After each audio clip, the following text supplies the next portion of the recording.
A storm came through the Battlefords region, knocking down the main service power line to Meadow Lake. One 16-year-old girl we spoke to had the traumatizing experience of driving over the power lines just shortly after they came down. I was driving, and then all of a sudden something appeared in front of me, and I wasn't sure what it was. And in the end, I drove over it, and it was 3 of the power lines. I realized after that it was the main power lines that fell onto the road. So it was 3 on the road and then 3 above me, and I ended up driving in between them. Tiandra just got her driver's license a few days ago, but was faced with an even bigger driving test Monday night. I was going probably about 80 on a gravel road, and it was almost like the wind was pushing me. Like I had to have my steering wheel tilted to one side so that I didn't go off the road.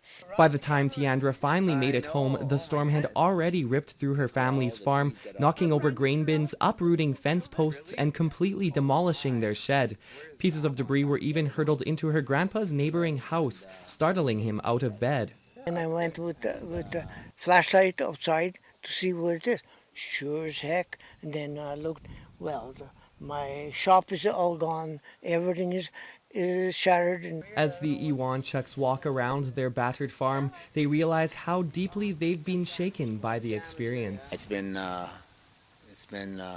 kind of shocking and still in shock a little bit over the situation. I didn't know how to react to it really because I was so much happened at night. I thought to myself, God, what's going on? Is the end of the world has come here to me? So I prayed a little bit and sat, and I cooled down. But when I got up in the morning, I looked here, God, my tears came out in my eyes. And as for Tiandra, she's just thankful to be around to tell her story. I just kept going and kind of thank God that nothing actually happened to me. Peter Quinlan, Newcap News.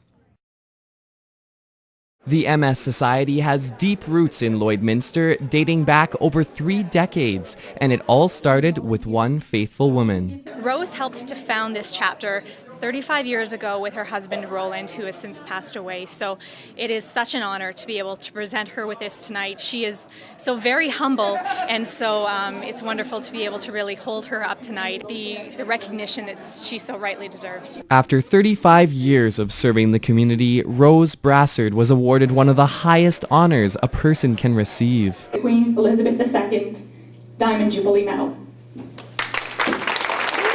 We sort of collectively put our heads together and said, who would be the one person who really embodies the spirit and the heart and the dedication that this type of a medal represents? And the resounding response was Rose. I was really quite shocked but honored and humbled all at the same time, because I feel I'm not the only one. There are so many people working to help MS. After helping start one of the oldest MS chapters in Western Canada, Rose watches as her passion to help others spreads through the community. The services here, I think, in Lloydminster are second to none.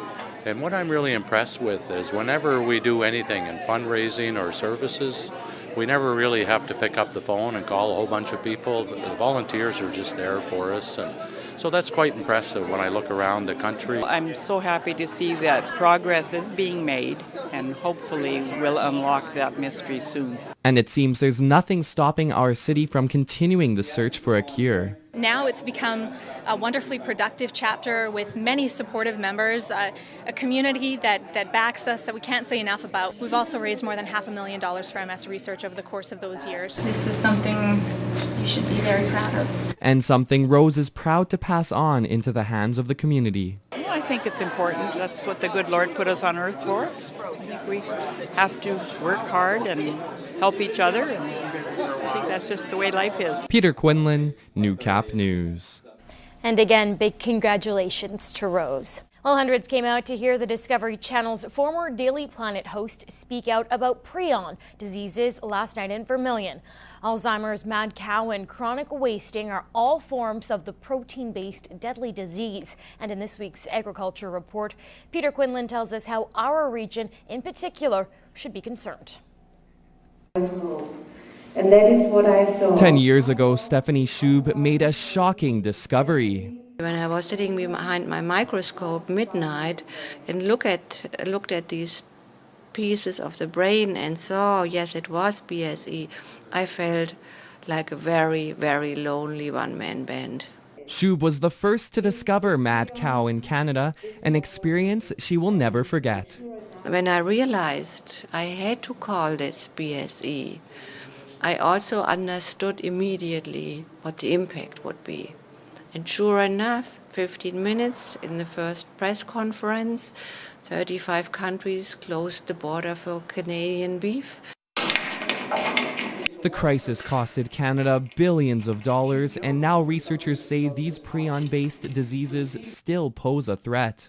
Chronic wasting disease has the potential to become an enormous problem because it's the largest amount of free-ranging animals infected or susceptible for this disease. Chronic wasting disease was first found in 1967 and has since spread into 19 states as well as in 2 provinces, Alberta and Saskatchewan. And you can see it's actually concentrated here in the Midwest region. And now researchers are scared global warming will allow infected deer and elk to move further north, potentially infecting caribou herds in the northern prairie provinces as well as up into the Arctic, putting the country at risk of facing another national disaster.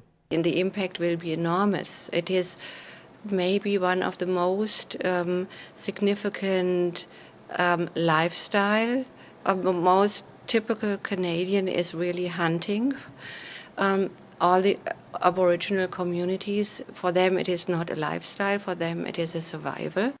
Alberta residents, particularly here close to or right at the border with Saskatchewan, really should be worried about chronic wasting disease because this is a prion disease that's in wild animals. The human form of prion disease is similar to a sped-up version of dementia, and the consequences are fatal. In the words of one of my patients who I first told they had this disease, she clutched her husband's arm and looked at me and said, "I'm so scared."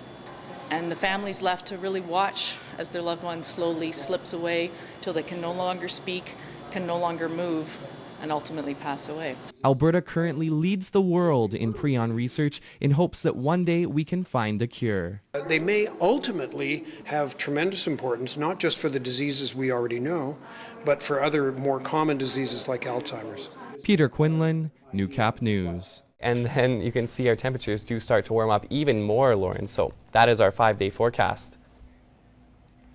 And Peter, you were actually lucky enough to head out to the Vermilion Fair for our agriculture report. What are we talking about today, Peter? Well, we're going to take a look at the Sheep Appreciation Day that was down in Vermilion a few days ago and get a profile of some young kids who were raising their sheep for 90 days, actually. It's quite an incredible feat. Great, let's take a look. Leadership, friendship, and raising lambs. This is what 4-H Sheep Achievement Day is all about. But there's more than meets the eye. Over the past few months, these young men and women have dedicated their lives to their lambs. They have to raise it for 90 days and then they raise it to the market lamb weight, which should be approximately about, I'd say about 115 pounds. And then they show their animal and hopefully they get a good price at the sale. Over the 90-day preparation period, participants work long days, waking up before sunrise to get their lambs ready for show. I go in the morning and feed them grain and hay and get them water and some bedding, and then train them in the afternoon to get ready for the show today, and then go back and do the same feeding process at night. And the judging isn't easy either. Sheep must be in top-notch condition to perform well. Mostly if they've got long, like they're pretty long, they're pretty deep. There's lots of things that the judges are looking for. At the end of the day, all the sheep are sold and some sent to the butcher.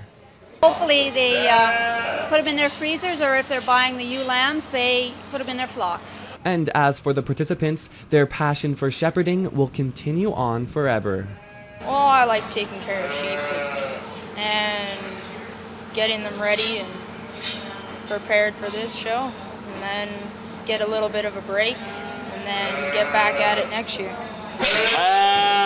Peter Quinlan, Newcap News.